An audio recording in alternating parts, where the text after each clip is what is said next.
Truth Espresso, episode 212. Face it, we all would rather sleep in this morning. That's why God gave us espresso, to kickstart our zombified corpses into hyperdrive. And now, giving your mind and soul the morning shot of truth it craves. This is Truth Espresso with Daniel Minnick.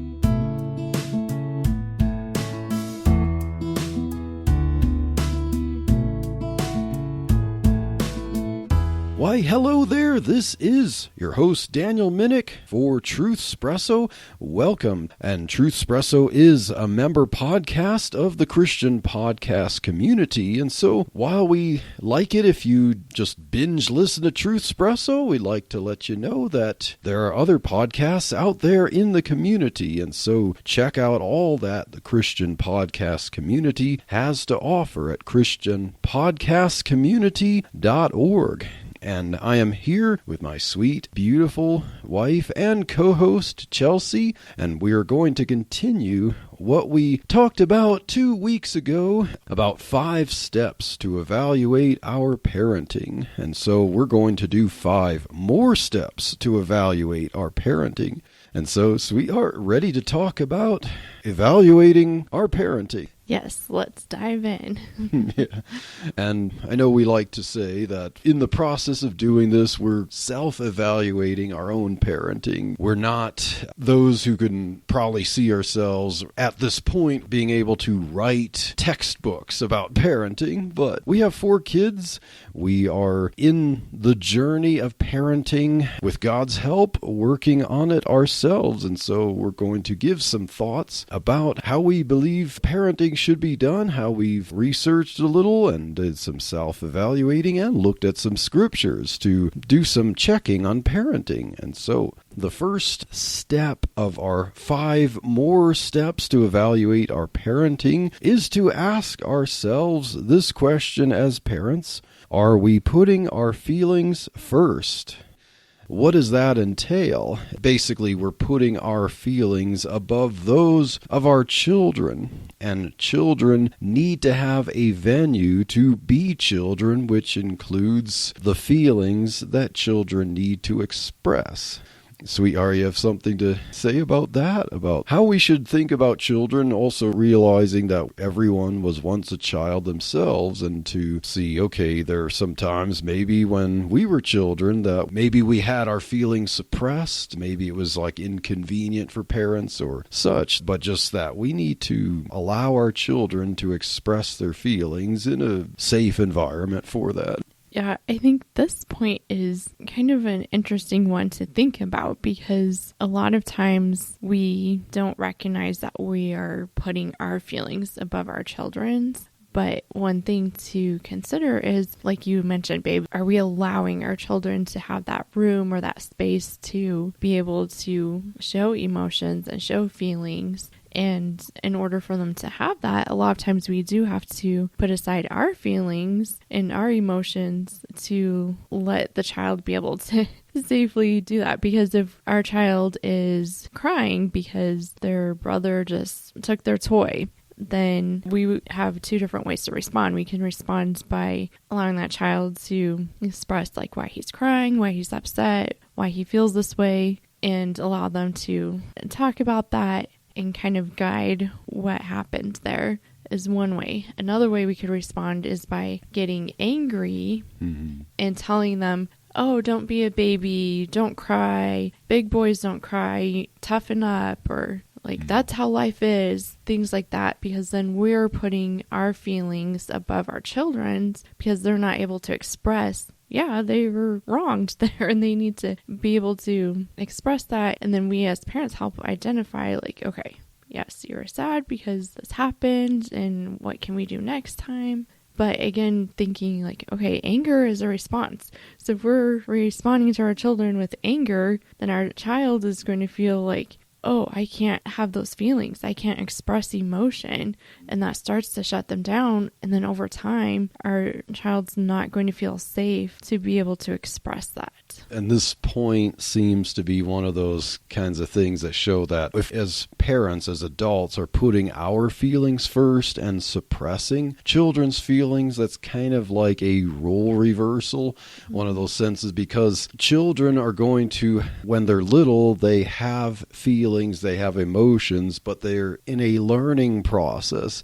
They don't understand completely, and they don't have as much control over them. So we should naturally expect that children are going to express anger without trying to hold it back or cry at things that we might think that's not an actual issue. It's not a big deal. But as adults and as parents, we should be examples to our children as people who can control our emotions as we express them in such a way that we're being examples to them. We're instructing them. So when you have the scenarios where parents are like quick to be angry and yelling at their kids, but then their kids are always having to suppress their anger, themselves being upset, say like the parent gets annoyed because the child gets upset and then yells at them, but the child has no avenue with which to express their anger or their at least displeasure at something, their frustration at something. Now, we're not saying that proper parenting means that parents let their children yell at them and stuff like that. No, we need to instruct them calmly about that's not how we talk to mommy and daddy. And can you say please or thank you or things like that? We calmly, I'm not saying it's easy, but as parents, that's what we should strive to do. We should be examples when we talk to our children as to how properly to show feelings and to contain them, not suppress them, but to channel them in a, trying to think of a word, not civilized, but grown up, mature way. Mature way. Yeah. When parents are like overly emotional, especially overly angry, quick to anger at their children, and then because they get annoyed when their children express their feelings because it's inconvenient for the adults, it shows that these parents are not like mature themselves. They haven't really grown up themselves, and so then they suppress from their children what they want to exude. And so, it's a role reversal, but we should strive as parents to demonstrate a mature expression of feelings and give them the space to learn as we're instructing them how to do it properly. All right. So I had a couple of things. First, I'll ask you a question. Okay. And this isn't the trivia yet. No. Okay, so do you think that it's good for parents to express emotion in front of their children? Like, for example, if someone close to us passed away and we as parents cry because we're sad about that. Oh, yeah. Like, it's okay for parents to show emotion. Oh, yeah, for sure. Okay. Yeah, I'm not talking about parents need to be like robots toward their children, right. Especially when it's like negative emotions directed toward children, or let's say parents get angry at other people. Well, their children shouldn't see them like blowing up and shouting and yelling and stuff as much as parents can help it. Children need to not feel like they're in a chaotic environment in their house. And of course they should be able to see their parents cry, like, Mommy, why are you crying? Like, well, this happened. Mommy's upset about that. And it's sad and stuff. And, maybe their child will cry with you, or if they don't understand it that much, they'll still have the empathy as they're learning about, okay, mom and dad do cry. And when they cry, it means something to them and stuff. But mostly what I'm thinking about is directing anger toward their children. Okay, so with anger, even, say a mistreatment of someone happens. Like, I know a few times, like, we would talk about with our older kids, some of the issues that would come up in court hearings or with different debates with things going on surrounding the abortion issue. And then we would voice like, oh, this is frustrating because they ruled this way. And I mean, that's a type of anger in some ways. You're frustrated with that. But I'm thinking, okay, if we are expressing either sadness or frustration or joy, like any of those things, and helping our children know how to express it, and also identifying the emotion with the act or, whatever has caused that. Because it seems like a lot of times kids, they'll cry and they have no idea why they're crying. So sometimes they have that emotion, but they're not able to identify like where it's coming from. And I'm just wondering, like, when we as parents show that we have emotion too. I remember like some adults growing up, they would not show emotion. And so then that made me feel like I couldn't show emotion. Yeah. And so I think there needs to be a balance there. Yeah, for sure. Like, I didn't mean adults suppressing their emotions. I mean, making it kind of an instructional, it's a controlling and a teaching type of environment. Because you mentioned, like, when we're frustrated at evil in the world and, like, abortion and stuff like that, kids shouldn't see us stomping around and kicking objects and yelling and pounding a table or something. They could see like us a little bit frustrated, but then we explain to them why and help them to understand something, so they'll like, oh yeah, that frustrates me too. But that's what I say, as parents, our kids should see that we have emotions, but they see how to channel and express and control emotions so that you're not being chaotic. Self-control is one of the fruits of the Spirit, yes. Not to be dry and robotic, but not to be explosive and chaotic. Yeah. A balanced self-control. Yeah. And my other thought, too, is that we just need to be careful as parents that we don't make the situation about us. Like, if it's about our child and they're upset, focusing on them and like, okay, they're upset, and not being like, oh, it's all about me as the parent now and how do I feel and how, oh, this is awkward, so I'm just going to get mad at them. Okay, but then that switches, like you said, that role reversal. It changes the situation to where it's about the parent now. And that's not how that should be. If it's the child's struggle, then it needs to be about the child at that moment and helping them, guiding them through that. Yeah. So do you have a Bible verse? Oh, yeah. So I this? have 2 Bible verses. One of them talks about the way we should handle emotions like anger. And then another one this is God speaking in the second one, but the wording reflects someone who's had to hold in and suppress emotions, how it then kind of can come out later. So I'll explain that verse when I get to it.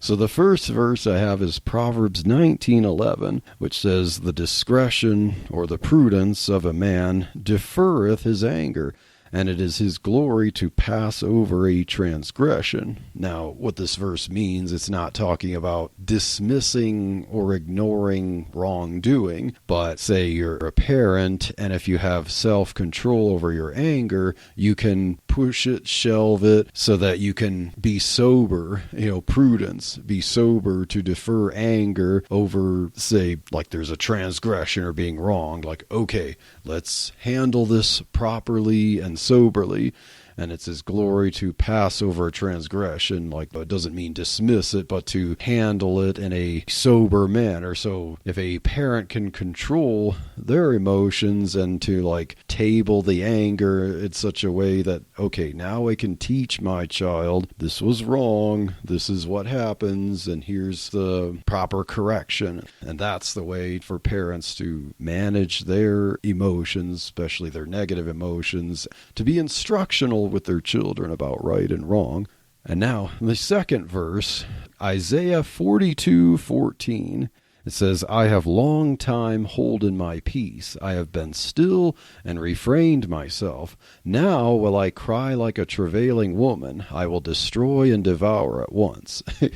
So in the context, this is God talking about Israel and how he's going to bring judgment because he's waited for a while and their transgressions have happened. But the wording here just kind of makes me also think about like, okay, say a parent is suppressing emotions of their child, like the child's hiding their emotions, they're holding their peace, they've been still and refraining themselves. But think about once, if a child has had to suppress their emotions through their childhood, then what happens when they grow up? Eventually it's going to come out at some point, and it's going to come out in an explosive way.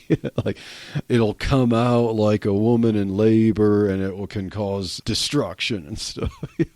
Like, I don't know if that's the best way to apply this, but this really seemed kind of the way, like, okay, if you suppress emotions for a long time, then when the opportunity arises, when it makes sense to the one who's been holding back their feelings, it's going to come out with a vengeance and say, like, okay, parents, if you don't want your child as an adult to start exploding with the emotions they've suppressed, don't cause them to hold their emotions and suppress them for a long time, or it's going to come out inconveniently, and it will hurt you. Yeah, that's a really good verse in illustrating that first point there. So you want to bring up the next step to evaluate our parenting? Yes, so step 2 in our sequel to evaluate our parenting is asking ourselves, are we placing guilt on our children? An example of this would be if you say to your child, because of you, I had to give up my dreams and my goals. And because of you, I couldn't go to this university or things like that. That's putting guilt on our children unnecessarily, and that's going to cause a lot of harm growing up for that child. So just really being aware of that. And sometimes it's obvious when we place guilt on our children, and sometimes it's not as obvious.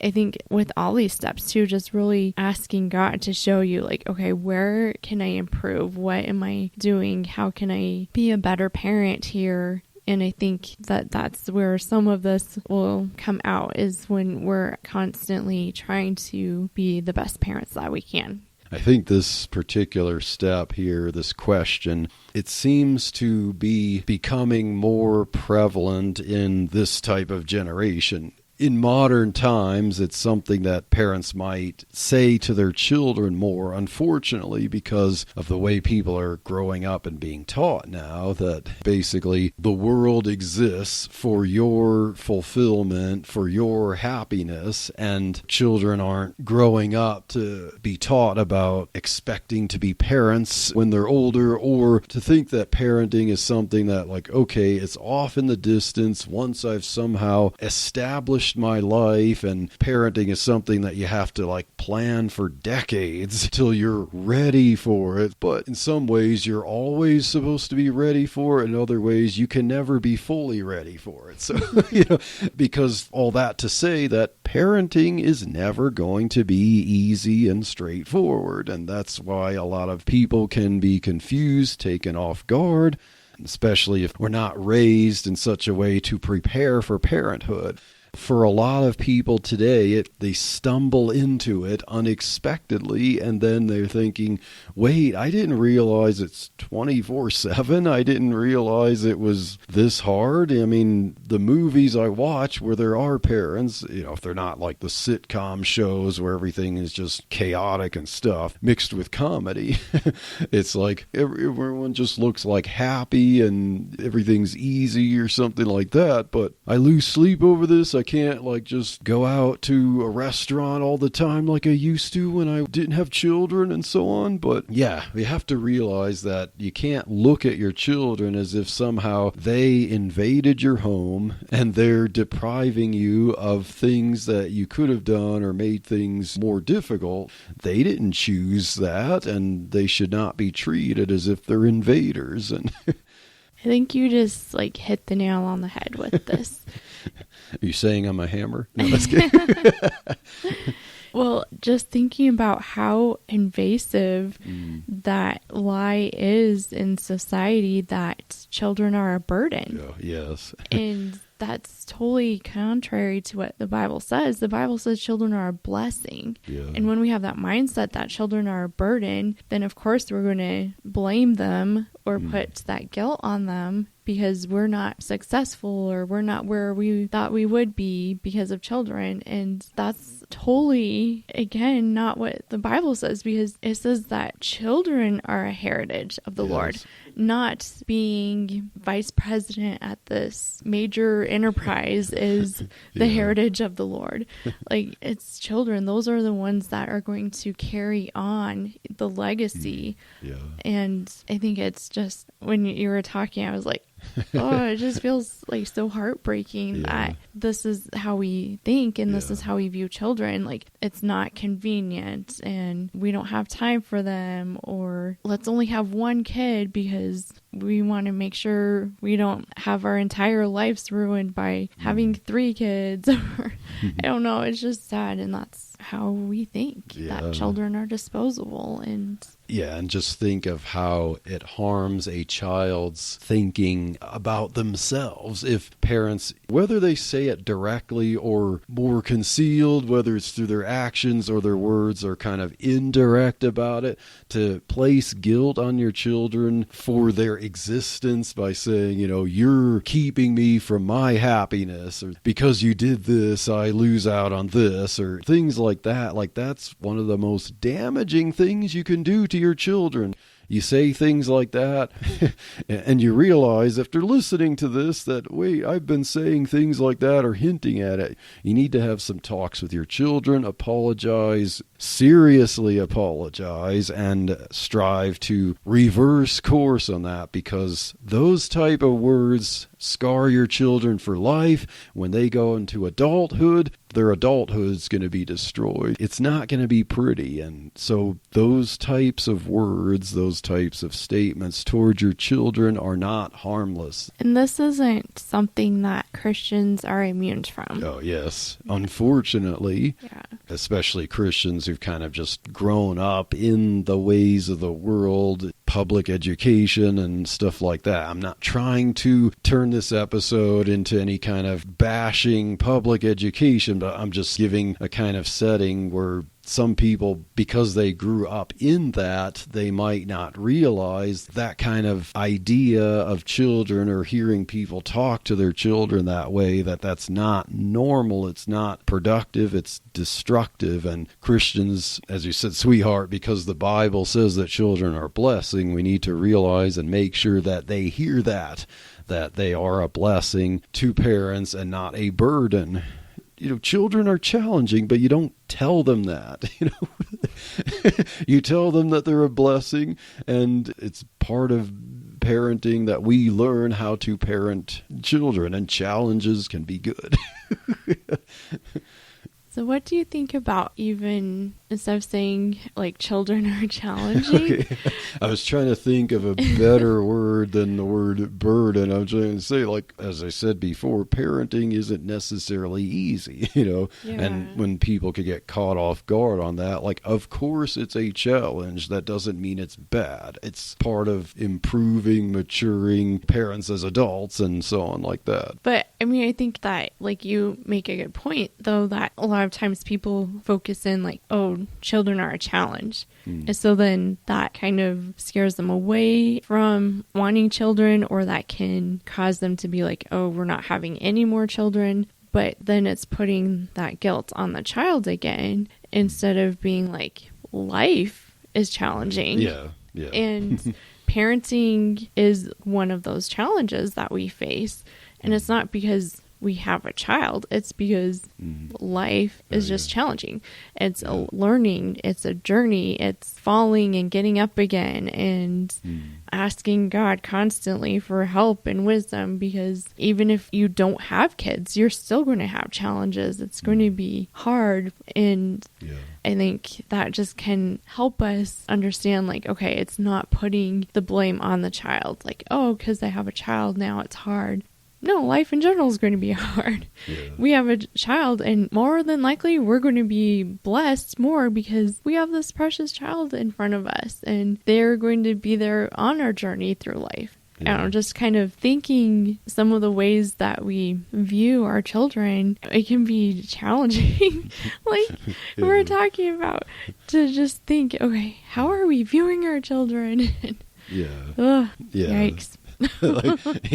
Like I'm meant by like being prepared for parenting, or realizing, okay, this is what it involves, be prepared for it. And so I like the verse that you picked out for this point. Do you want to share that verse? Sure. So Ecclesiastes 7 verse 10 says, "Say not thou, what is the cause that the former days were better than these? For thou dost not inquire wisely concerning this." So King Solomon here is saying, don't ask yourself, why are the days of old better than what I'm experiencing right now? Basically saying, if you're asking yourself that question, it shows that you're not thinking wisely.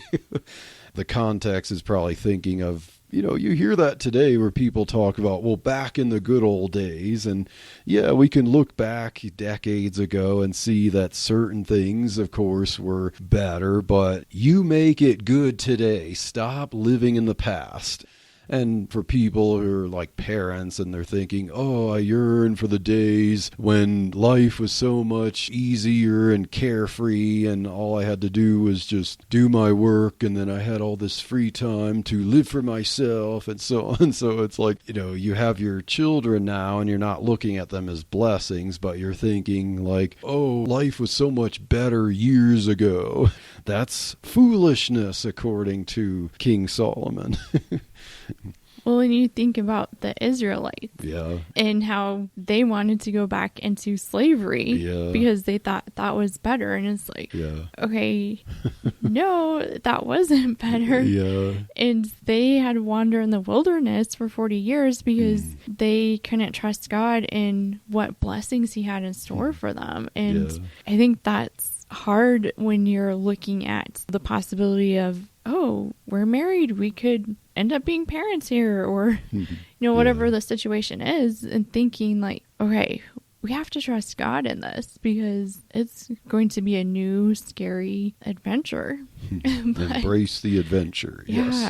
But it requires like so much trust that I think a lot of times that scares us, and we're just like, no, we're not going to do that. We'd rather go back here and be in slavery. Embrace today for today's sake. That's a good point about the Israelites. Okay, they're wandering in the wilderness, but God's miraculously feeding them manna and quail, and their sandals aren't wearing out. God is sustaining them, and they're free people. But as they're eating manna, then they complain to Moses and say, we yearn for the garlic and the leeks and the onions that we had in Egypt. And you think like, and you like those lashes on your back too, like you're forgetting what life was like back then. And so it wasn't all gravy, but look at today, make today good for today's sake, and embrace it as a good thing. And yes, parents, you have children now, you're working harder and there's less for yourself, but that's a good thing. And love your children, embrace your children, and don't live for yourself. Don't yearn for the days back when you were living for yourself. Those former days were not as good as your mind has tricked you to think that they were. Did you know that Striving for Eternity provides speakers and seminars that we would come to your church and disciple your people? We have seminars on the Bible interpretation made easy, creation science, evangelism, presuppositional apologetics, even on sexual abuse. These are just some of the many things that we could provide for your church. Consider inviting one of our speakers to your church. You can contact us at speaker@strivingforeternity.org. Okay, I have a trivia question for you. Okay. I actually have a couple here. Let's see. These kind of have to do with our topic today. So, this one is just kind of a crazy thought that's out there. But do you think, based on most social studies, that spanking a child would increase IQ or lower a kid's IQ? Most studies today, I'm saying that I think that most studies today would say that it lowers their IQ. Yep. Yeah. But of course, we also have to determine what does it mean by spanking, because if we did an episode on that, there's certainly a lot of child abuse that goes under the banner of spanking. So, yes. Yeah. So this says that studies show that corporal punishment can hinder intellectual development. In other words, there is a marked correlation between spanking and a lowered IQ. Yeah, I would say that, of course, if someone's spanking in anger and not teaching and using a very appropriate level of correction, not venting, not stuff like that, that could lower IQ. I'm sure, if we do an episode on proper correction, like a procedure for that demonstrates sobriety and control of emotions and appropriate level of correction, the opposite would be true. Good job. Okay, so the next question is, if a parent talks to their baby frequently, how many words do you think a child would know by age 2? By age 2? 200? Pretty close. Okay. 300. Oh, wow. Even more than I thought. Yeah. So babies whose parents talk to them frequently know about 300 more words by age 2 than babies whose parents rarely speak to them. Isn't that amazing? Yeah. So that's why it's so important to read to your little ones. Yeah. Because that is helping their little brain develop and their ability to learn words. Plus, it's so fun. Okay, and the last question, because this kind of leads into our next couple of points here. Okay, at what age does a child's sense of privacy usually begin? Let me guess, something like 3? Probably lower, right? Oh, well, a little bit older, Okay. at least according to this one. It says between 8 and 9 years old. Okay. I was trying to think of our kids. Like, it seems like that was around the age when they were a little more worried about making sure doors are closed. Yeah, now that I think about it, yeah, like toddlers don't understand, like, okay, I'm going potty. They want their parents to see them and stuff to help out and cheer them on and stuff, but yeah. Good job. Yay on the trivia. I was a little bit off on that one, but that last one. But you were a good sport in trying these. Do you want to start the next step in evaluating parenting? All right. So step number 3 in evaluating our parenting is asking ourselves, are we giving our children the silent treatment? If we feel that anger is an issue, it is so important to verbalize that you need to step away for a few minutes and then come back to the situation. If we just walk away from the situation and we don't say anything to our kids or explain why we're walking away, then that doesn't really help the child or the parents. And this can cause the child to eventually feel that they're always walking on eggshells around their parents. So if you're feeling like, okay, the situation with the kid is starting to cause a lot of anger in me, I need to step away from the situation. If you just go walk upstairs to your room, you don't say anything to your kid's going to be like, oh no, I just made mom really upset. I can't do that. Or, they're going to feel like they can't be abandoned. And yeah. They can't be abandoned. They can't be like, what did I do? They need to know, what did I do? What could I have done differently? And with a proper, sober explanation and so on. Not leave your children guessing. Yes. Yeah. And if you do need to step away, just saying, like, Mommy just needs a few minutes to think about this. I'm going to go sit over here, or I'm going to go upstairs for a couple minutes, and then we'll come back to this. Or, I mean, it kind of depends on the age of your child too. But sometimes I know, like with our kids, if it's getting really intense and I'm like, okay, I have no idea even where to start, then I'll just say, all right, kids, everyone find a spot to sit. And we're going to be quiet for 2 minutes. And play the quiet game. Yeah. Yeah. It was like, all right, I just need everything to settle down for a couple minutes so I can get my thoughts together and figure out how am I going to respond, what's going on here. So, I mean, silence or stepping away from a situation to make sure that we have our emotions in check is a good thing, but also making sure that our kids don't feel abandoned or that they... Or confused. Yeah.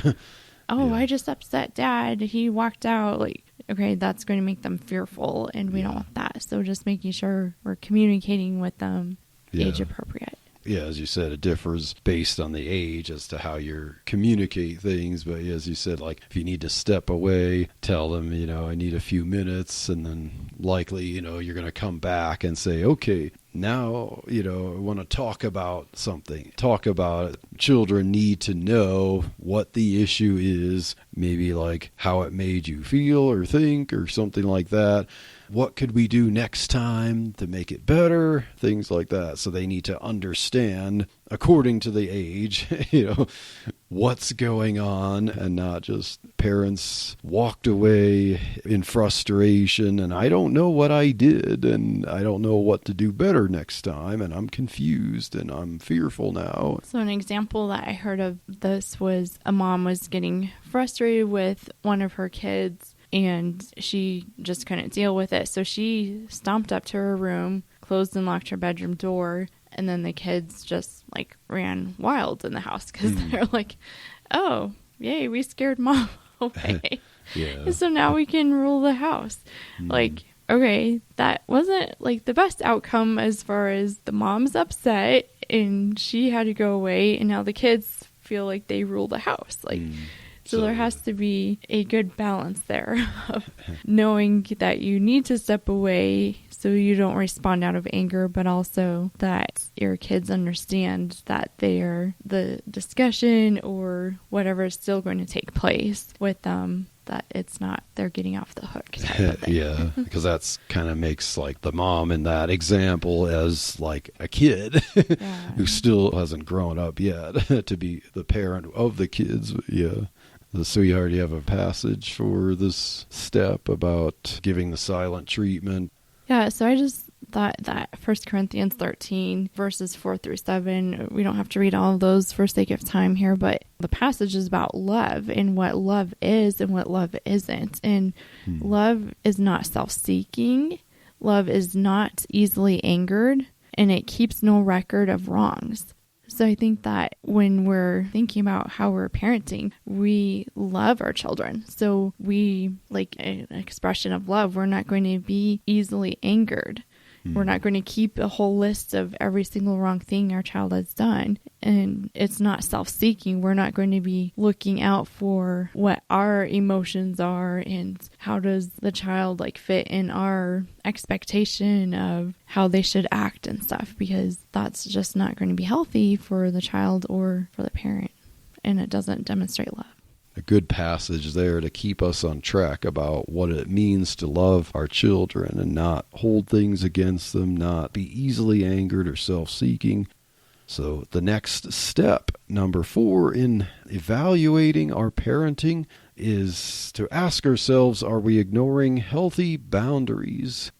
So you mentioned before in the trivia about privacy, at what age do they start to recognize the need for privacy and stuff? So one of the healthy boundaries that children need is to be able to have a sense of privacy, like say if they're in their bedroom, shouldn't like remove their door, or bedroom door or something as like a punishment. Now, of course, the flip side of this is you don't give your child a cell phone and let them be in their bedroom alone, scrolling through social media or watching TikTok videos as a young child in their bedroom. That's kind of an unhealthy level of privacy, but we need not to ignore healthy boundaries for children. They need to have a sense of security while still having the role of a child under instruction from parents.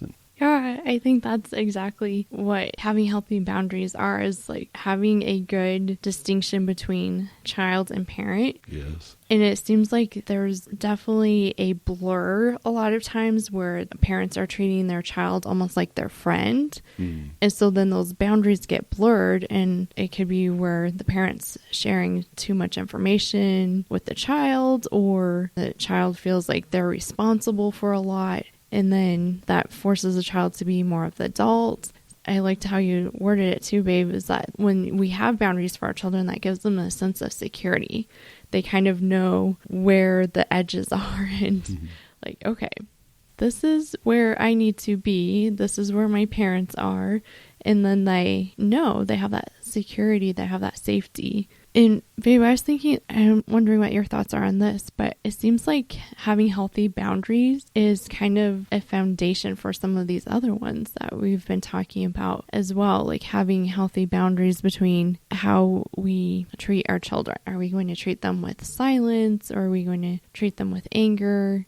Are we placing guilt on our children? And I think that it seems like a lot of those things, if we really evaluate where our boundaries are as far as having that child's-parent relationship, that would help with some of those.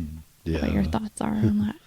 Yeah, and it seems like parents who might not give their child their appropriate boundaries are responding reflexively and not thoughtfully to things. Like maybe an unhealthy boundary is if a child does something that annoys their parent and the parent gives a harsh punishment. Like, okay, because of that, no dinner, or because you did that, say, like your child is like a teenager, and you give them an appropriate phone with security filter, stuff like that, but you gave it to them because they need a way to contact you in emergencies, but then it's like, because you did this, now I'm going to take your phone away from you for a year, or whatever. I mean, that's probably too long to think as an example, but some way where it's like, okay, now I'm demonstrating to you that I don't care about your safety. You know, I'm going to deprive you of the means to contact me in case of an emergency, you know, things like that. That would be an inappropriate invasion of a child's need for proper boundaries. But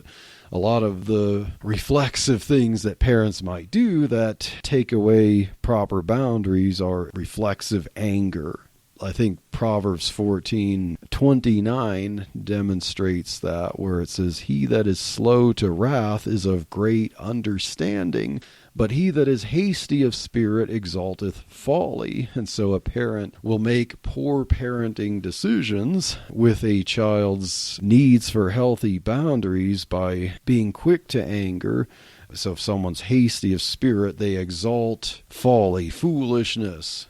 And especially if it's a parent toward their children, they act foolishly toward their children and go too far in certain circumstances. But if a parent is slow to wrath, it's because they have great understanding of how to handle things with proper balance. I like that verse. And I was thinking of a quick example of, like, I mean, children in general are messy. And that's just something that they have to learn about, and trying to make sure, like, okay, certain messes, they're okay because they're having fun, like throwing sand outside of the sandbox. Okay, yeah, a little bit of that is fine. They're having fun. But like we always say, okay, don't throw sand because the wind blows and it blows the sand right in your sister's eyes, and then that's not fun. So we're not going to throw sand. We don't want it to get in her eyes. Or they're messy eaters and making a mess with their food, and then you have to clean it up. I mean, those are things that we can't like get angry about and explosive about, because that's who a child is. And of course, like, we have to establish, like, you don't want them to be slobs or like purposely making messes. You have to teach them, okay, hey, let's try and keep this on the plate. And I mean, it's this learning experience for them. But it seems like very often I've seen parents just kind of fly off the handle because their kid spilled a little bit of milk on the floor. And it's like, all right, that was an accident. Like, kids don't have the coordination to balance stuff sometimes. And like, we can't just have this burst of anger because our child is a child. Like, that kind of goes at the core of who a child is. So I think that that's another place that we just have to be careful with some of our healthy boundaries as well.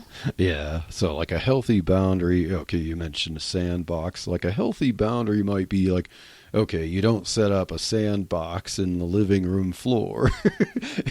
But a healthy boundary, as you mentioned, like, sure, they're going to end up with some sand outside the sandbox outside, but the healthy boundary might be, okay, sand stays outside. You don't just bring handfuls of it inside and throw it on the floor, Or you mentioned eating, like our youngest, of course, if she eats yogurt, she's going to have yogurt beard and yogurt on her shirt. That's to be expected, but a healthy boundary will be to understand that, but try to help her not to just feel free to paint the walls with yogurt.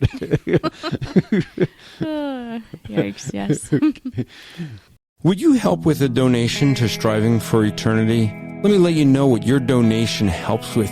We travel overseas to places like Canada, to the Philippines, elsewhere, to go and preach the good news of Jesus Christ, to teach people where they don't have as much opportunity as we have here in America. We go all over the country to be able to preach and to teach people how to interpret God's Word. So when they open God's Word and handle it for themselves, they know how to accurately handle God's Word.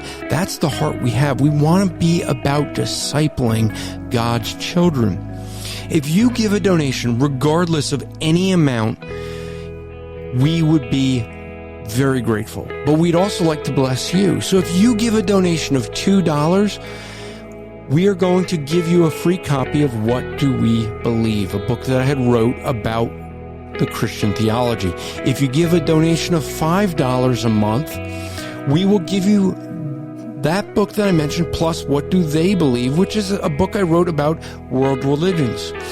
If you're willing to give $10 a month, we will give you the 2 books mentioned, plus On the Origin of Kinds, a book Dr. Anthony Silvestro wrote that deals with evangelism, presuppositional apologetics, and creation science all put together so you see how to use them.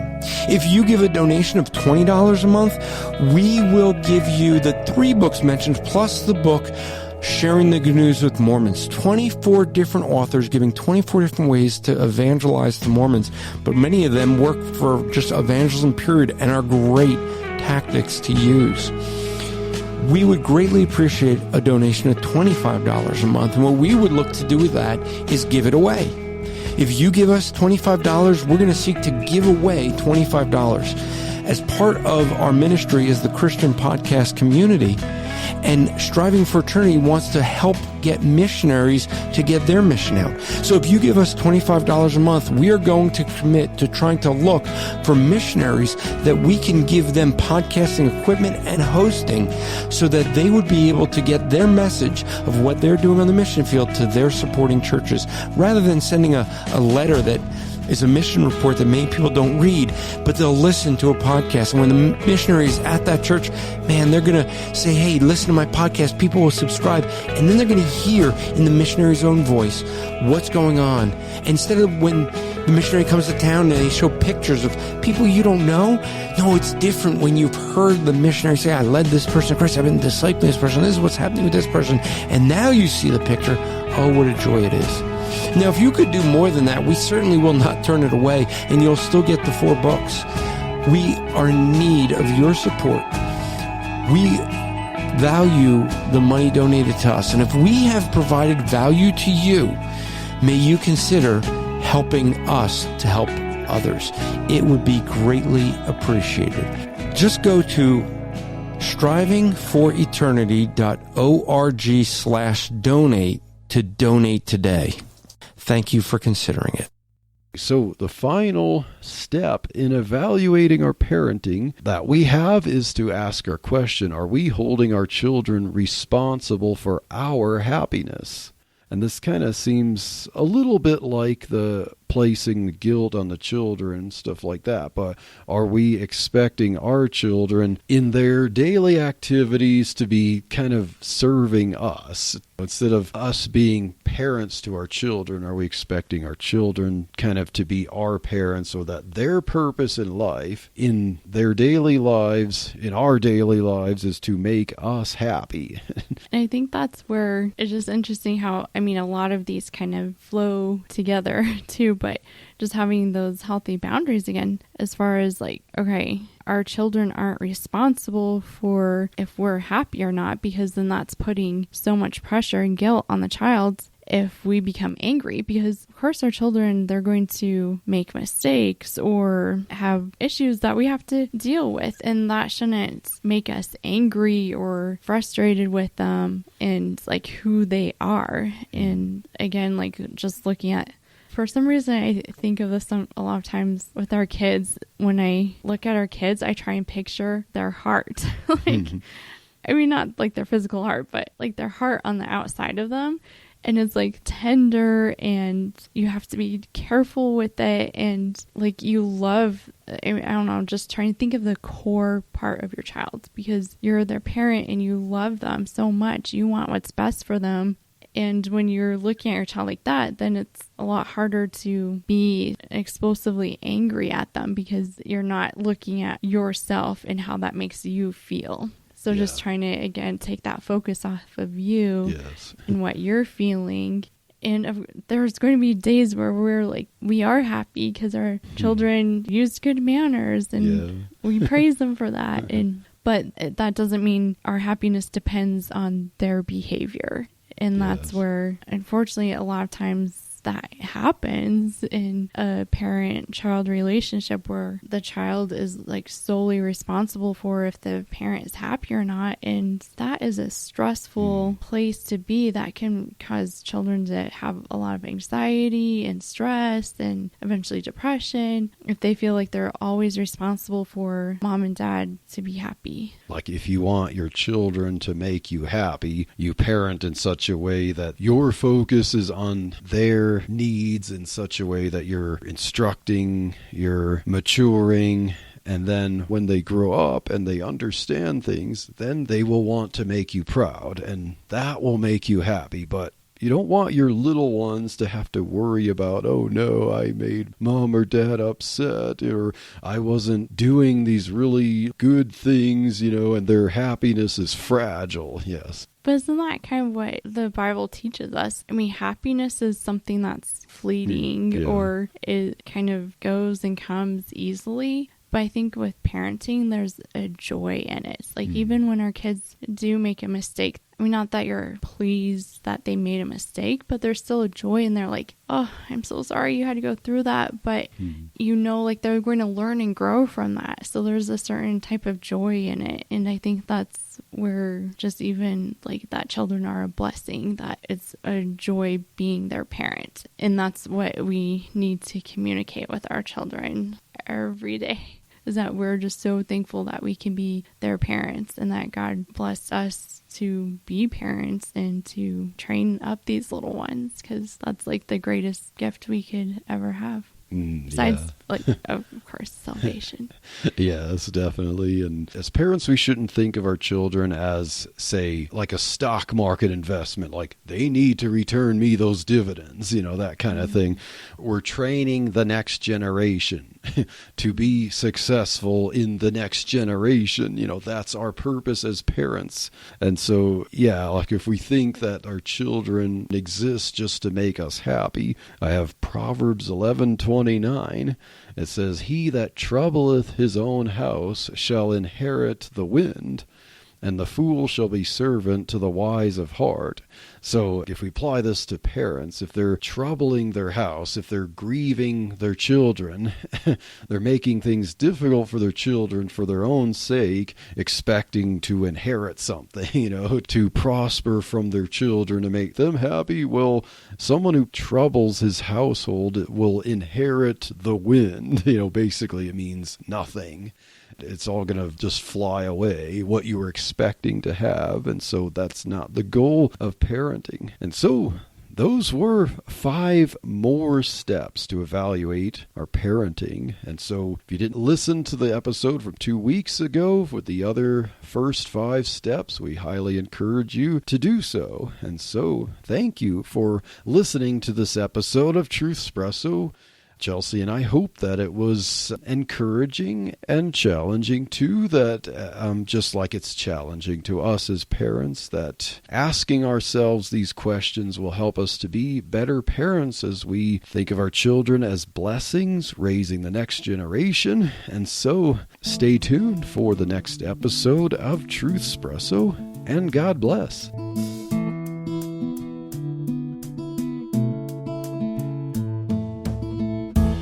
Thank you for waking up with Truth Espresso.